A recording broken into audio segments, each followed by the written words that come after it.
Hey everyone, it's Sharon coming at you from Beach Therapy Counseling Services. Happy Friday. As usual, please go ahead and subscribe at the end of this video and share it with those that you love and care about. So I want to dive into this topic because if you've been watching my videos recently, you'll know that I have recently integrated couples counseling into my private practice. And with that has come a huge learning curve for me and just seeing all of these common threads within the couples that I work with.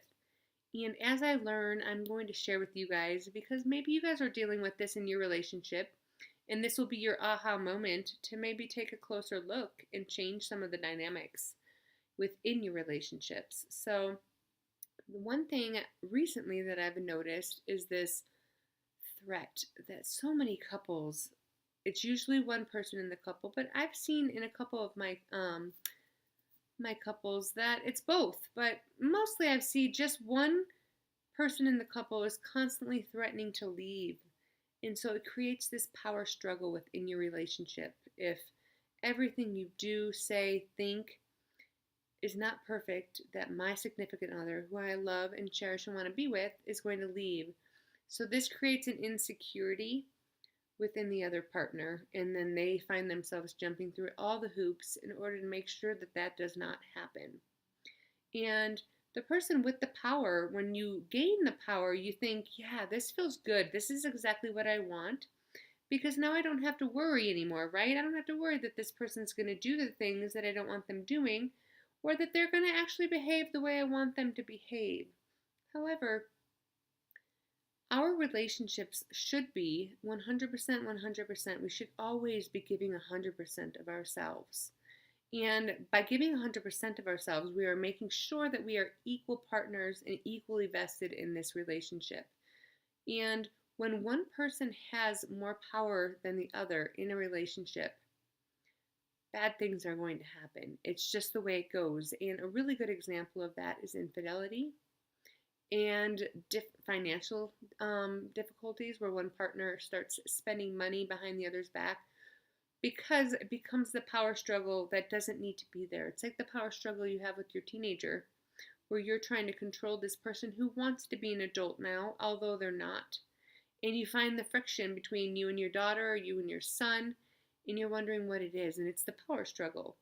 And that person wants to be treated like an equal, but you're going to get that even more so in your relationships with your significant others. And you don't want a significant other that does every single thing that you want because you want a person that has the freedom to think and desire and wants to meet you halfway in your desires and wants to please you.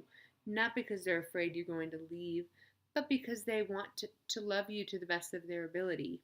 So within your relationships, take a very close look and make sure that you're not the one holding the power.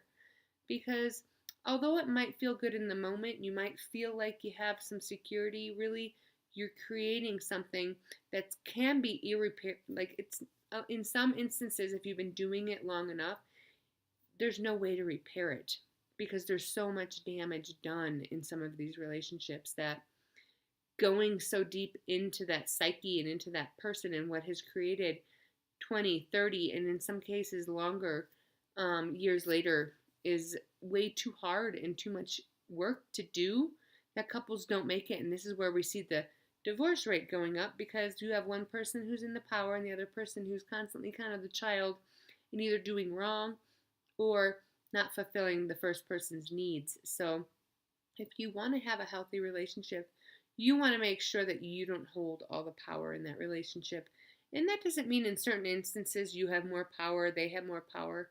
Of course, there's always a balance, but if you are the person that has all the power because you are threatening to leave no matter what it is they're doing, you want to take some steps back and see if A is repairable, and B, if it is repairable, how can you work on yourself? Because yes, we all want to point the finger at our significant other and say, look at what they're doing though. But like I've said in so many other videos, the only person you can control is you. So what is it you're doing and what can you do about it? And then all you can do is hope that that person will follow suit because you're leading by example then at that point. And if you've been in a relationship for a long time, where you've had this and you want it to work out, seek counseling. Because in the end, having a third party in there to kind of intervene when you guys are having a dispute or not seeing eye to eye, or maybe your partner is the one that's the controlling person and they don't see it. Well, it's really good to have the third party to come in and be like, hey, this is what you're doing, this is what you're doing, this is how we are going to find a way to mend the two. So I just encourage everybody to seek counseling if you are in it deep. But if you aren't in it deep and you're just noticing it and it's something that's new, you can fix the part that you have contributed to. Whether that's you being the one that's in the power that just needs all the control all the time, or you're the one that's playing the victim all the time and just jumping through every hoop that this person wants in order to keep them around. It's not a healthy way to have somebody stay. So, as usual, if you guys need me at all, I'm happy to see you guys as individuals or as a couple. mybeachtherapy.net, and I hope you guys have an amazing weekend.